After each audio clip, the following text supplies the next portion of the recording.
എടുക്കുമോ പെണ്ണെ നീ എന്നെ? അവൻ കപട ഗൗരവത്തോടെ ജാനിയെ നോക്കി കണ്ണു കൂർപ്പിച്ചു. അത് കാണെ ജാനി അവനെ നന്നായി ഒന്ന് ഇളിച്ചു കാട്ടി. ഒത്തിരി കരഞ്ഞോ കുഞ്ഞെ? ആദിയുടെ ആ ചോദ്യത്തിൽ ജാനിയുടെ മുഖം മങ്ങി. ഇല്ല ദത്തേട്ട, ഞാൻ നിന്നെ സങ്കടപ്പെടുത്താൻ ചോദിച്ചതല്ല മോളെ. എനിക്കതിനെക്കുറിച്ച് സംസാരിക്കണമെന്ന് തോന്നി. നമുക്കിടയിൽ എന്ത് പ്രശ്നമുണ്ടായാലും അത് മനസ്സിൽ വെച്ച് നടക്കാതെ തുറന്ന് സംസാരിക്കണം. അല്ലെങ്കിലല്ലേ എന്തെങ്കിലും തെറ്റിദ്ധാരണയുണ്ടെങ്കിൽ അത് മാറിക്കിട്ടു. ആദ്യം അവളുടെ നിറകിൽ പതിയെ മുകർന്നു.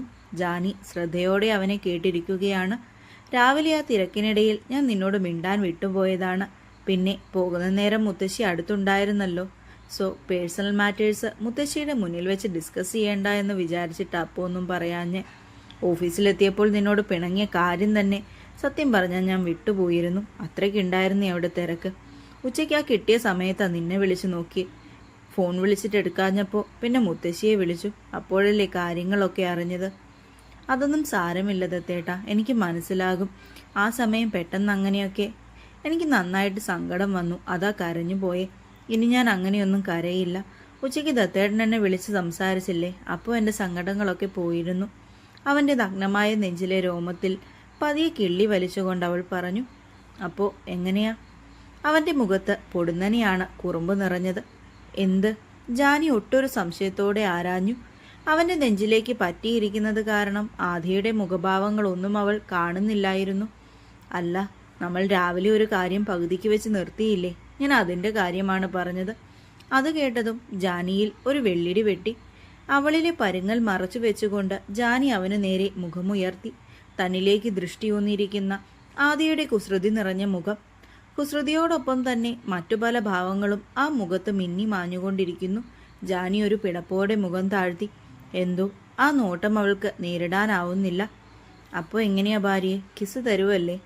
അവൻ്റെ ചോദ്യം നിഷേധിക്കണമെന്നുണ്ടായിരുന്നെങ്കിലും ഇനിയും അവൻ്റെ ഒരു പിണക്കം കൂടി താങ്ങാൻ കെൽപ്പില്ലാത്തതിനാൽ ജാനി വേഗം തന്നെ അത് സമ്മതിച്ചു കൊടുത്തു. എന്നാൽ ഇത്തവണ ആദിയുടെ കണ്ണുകളാണ് മിഴിഞ്ഞത്. വെറുതെ അവളോട് ചോദിച്ചതാണ്. ജാനി അതിന് സമ്മതിക്കുമെന്ന് 1% പോലും അവന് വിശ്വാസമില്ലായിരുന്നു. രാവിലത്തെ പിണക്കം നന്നായി ഏറ്റിട്ടുണ്ടെന്ന് അവന് മനസ്സിലായി. സത്യം, നീ എനിക്ക് കിസ് തരുമോ? Are you really okay with that? ആദ്യ ഒരു ഉറപ്പിനായി വീണ്ടും ചോദിച്ചു. ജാനിയുടെ സമ്മതം കിട്ടിയതും ആദ്യ അവളെ തൻ്റെ മടിയിൽ ഇരു സൈഡിലേക്കും കാലുകളിട്ട് അവൻ അഭിമുഖമായി ഇരുത്തിച്ചു. ആദ്യ എന്ത് ചെയ്യുന്നതെന്ന് അവൾ അന്തം വിട്ട് നോക്കുന്നുണ്ട്. അവളുടെ ഇടുപ്പിലൂടെ പിടിച്ച് കുറച്ചുകൂടി അടുത്തേക്ക് ചേർത്തിരുത്തി. ഇപ്പോൾ വെറും നൂലിഴ വ്യത്യാസം മാത്രമാണ് അവർക്കിടയിലുള്ളത്. ജാനി ഒന്ന് ശരിക്കും ശ്വാസമെടുത്താൽ അവൻ്റെ നെഞ്ചിൽ തട്ടും വിധം അത്രയും അടുത്ത്. ജാനിയിൽ ആകമാനം ഒരു വിറയൽ കടന്നുപോയി.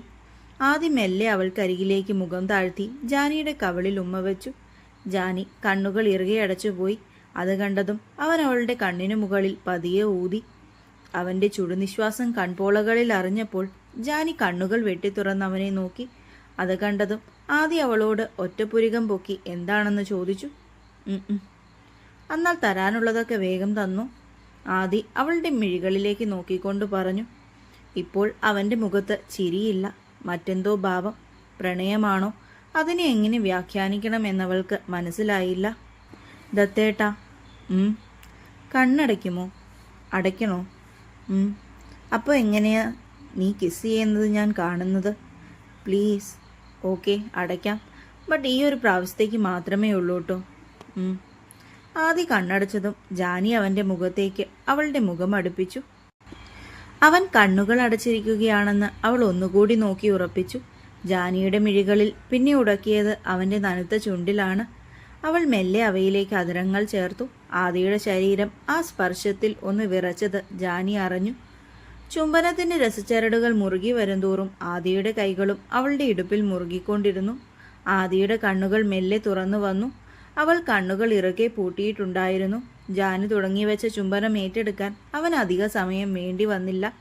ഇരുവരുടെയും ഹൃദയമിടിപ്പുകൾ താളം തെറ്റി. ഉമ്മിനീർ ഇടകലർന്നു. സുഖമുള്ള അനുഭൂതിയിൽ ജാനിയുടെ വിരലുകൾ അവൻ്റെ പുറംകഴുത്തിലൂടെ ഇഴഞ്ഞു നീങ്ങി ആദിയുടെ മുടിയിഴകളിൽ ഒളിച്ചു. ഏറെ നിമിഷങ്ങൾ നീണ്ടുനിന്ന തീവ്രമായ അധരപാതനത്തിൽ ശ്വാസം കിട്ടാതെ ജാനിയൊന്ന് പിടഞ്ഞപ്പോൾ മാത്രമാണ് ആദി അവളുടെ ചുണ്ടുകളെ മോചിപ്പിച്ചത്. ഇറുകെ പൂട്ടിയിരുന്ന മിഴികൾ തുറന്നപ്പോൾ ആദ്യം നോട്ടമെത്തിയത് തൻ്റെ മുഖത്തേക്ക് തന്നെ ഉറ്റുനോക്കിയിരിക്കുന്നവനിലേക്കാണ്. രണ്ടുപേരും കിതപ്പടക്കാൻ നന്നേ പാടുപെടുന്നുണ്ടായിരുന്നു. തന്റെ ഉമ്മിനീരിനാൽ കുതിർന്നിരിക്കുന്ന ജാനിയുടെ ചുണ്ടുകളെ അവൻ ഉള്ളം കൈയാൽ തുടച്ചു കൊടുത്തതും അവൾ ആദിയെ ഇറുകെ പുണർന്നുകൊണ്ട് അവന്റെ നെഞ്ചിലേക്ക് തല ചായച്ചു. അവൻ ജാനിയുടെ പുറത്ത് മെല്ലെ തട്ടിക്കൊടുത്തു. അവളുടെ ശ്വാസോച്ഛ്വാസം നേരെയാകുന്നതുവരെ ആദി അത് തുടർന്നു. കുഞ്ഞേ, അറിയോക്കെ? ഒന്ന് മൂളിക്കൊണ്ടവൾ ആദിയെ തലയുയർത്തി നോക്കി. അത് കണ്ടതും അവൻ ജാനിയുടെ ഇരു കവളിലും മെല്ലെ നോവിക്കാത്ത വിധത്തിൽ പിടിച്ചു വലിച്ചു. Do you like it Jani? അവന്റെ ചോദ്യം അവളുടെ കവിളിണകളെ രക്തവർണ്ണമാക്കി മാറ്റി. ജാനിയുടെ നാണത്താൽ ചാലിച്ച മുഖം അവന്റെ കണ്ണുകൾ ആർത്തിയോടെ ഒപ്പിയെടുത്തു. ഇങ്ങനെയൊന്നും ചോദിക്കല്ലേ ദത്തേട്ടാ. അവളുടെ പറച്ചിൽ കേട്ട് അവന് ചിരിയാണ് വന്നത്. ആദി പെട്ടെന്ന് കുനിഞ്ഞു ചെന്ന് ജാനിയുടെ കവിളിലൊന്ന് ചുംബിച്ചു. പിന്നെ അവളുടെ മുഖം മുഴുവൻ മുത്തങ്ങൾ കൊണ്ട് മൂടി. അവന്റെ പ്രവൃത്തിയിൽ ജാനി കുണുങ്ങി ചിരിക്കാൻ തുടങ്ങി. അവൻ അവളുടെ കഴുത്തിലേക്ക് മുഖം പൂഴ്ത്തി. ആദിയുടെ താടിരോമങ്ങൾ അവളുടെ കഴുത്തിടുക്കിൽ ഇക്കിളിയാക്കാൻ തുടങ്ങിയതും ജാനി അവന്റെ മുഖത്തെ പിടിച്ചു മാറ്റാൻ ഒരു പാഴ്ശ്രമം നടത്തി. ദത്തേട്ടാ മതി. ചിരിക്കിടയിൽ അവൾ എങ്ങനെയൊക്കെയോ പറഞ്ഞൊപ്പിച്ചു. അവൻ മുഖം മാറ്റിയതും അവൾ അവനെ ഇറുകെ പുണർന്നിരുന്നു. ആദി ക്ലോക്കിലേക്ക് മുഖമുയർത്തി നോക്കി. സമയം 11 മണി കഴിഞ്ഞിരുന്നു. ഉറങ്ങണ്ടേ കുഞ്ഞെ? ജാനിയുടെ തലയിൽ മെല്ലെ തഴുകിക്കൊണ്ട് അവൻ ചോദിച്ചു. അവൾ വേണ്ട എന്ന് മൂളി. പിന്നെ ഉറക്കം വരുന്നില്ലേ? ഉണ്ട്. എന്നാൽ വാ കിടക്കാലോ. എനിക്ക് നല്ല ഉറക്കം വരുന്നുണ്ട്. ഇന്നലെ ലേറ്റായിട്ടല്ലേ കിടന്നേ? ജാനി അവന്റെ മടിയിൽ നിന്ന് മാറാൻ കൂട്ടാക്കിയില്ല. ആദി അവളെ നോക്കി സംശയത്താൽ മുഖം ചുളിച്ചു. എനിക്കൊരു പാട്ട് പാടിത്തരുമോ ദത്തേട്ടാ? ആദിയുടെ കണ്ണുകൾ വിടർന്നു. പാട്ടോ? ഞാൻ പാട്ടുപാടൂന്ന് ജാനൂട്ടിയോട് ആരാ പറഞ്ഞേ? അവൾ എങ്ങനെ അറിഞ്ഞെന്നുള്ള സംശയമാണ് അവനിൽ. അതൊക്കെ എനിക്കറിയാലോ. അന്ന് വണ്ടിയിൽ പോയപ്പോൾ ദത്തേട്ടൻ മൂളിപ്പാട്ട് പാടുന്ന കേട്ടപ്പോഴേ എനിക്ക് തോന്നിയതാ. അന്ന് നമ്മൾ കല്യാണത്തിന്റെ ഡ്രസ്സ് എടുക്കാൻ വേണ്ടി കോളേജിൽ നിന്ന് ഒരുമിച്ച് പോയില്ലേ? അപ്പോ ജാനി തലയുയർത്തി അവന്റെ മുഖത്തേക്ക് നോക്കിക്കൊണ്ട് പറഞ്ഞു. ആദിയിൽ അത്ഭുതമാണ്. അവൾ അന്ന് എന്തൊക്കെ ശ്രദ്ധിച്ചു എന്നുള്ളതിൽ. ഏത് പാട്ടാ പാടണ്ടേ? ആദി അവളെയും കൊണ്ട് കട്ടിലേക്ക് കിടന്നിട്ട് ചോദിച്ചു. ജാനി അവന്റെ ദേഹത്തേക്ക് തന്നെ കയറ്റി കിടത്തി. ഏതായാലും മതി. എന്നാൽ കണ്ണടച്ചു കിടന്നു. ഏട്ടൻ കുഞ്ഞിനെ പാട്ടുപാടി ഉറക്കിത്തരാലോ. ആദി ജാനിയുടെ തോളിൽ മെല്ലെ തട്ടിക്കൊണ്ട് പാടി. പാട്ടുപാടി കഴിഞ്ഞതും അവൻ പതിയെ തലചെരിച്ച് അവളുടെ മുഖത്തേക്ക് നോക്കി. നല്ല ഉറക്കമാണ് പെണ്ണ്. മുഖത്തേക്ക് വീണ് കിടക്കുന്ന മുടിയെല്ലാം ചെവിയുടെ പുറകിലേക്ക് മാടി ഒതുക്കിക്കൊണ്ടവൻ ജാനിയുടെ നെറുകിലായി ഒന്ന് മുത്തി. അവളെയും ചേർത്ത് പിടിച്ചുകൊണ്ട് അവൻ മിഴികൾ പൂട്ടി.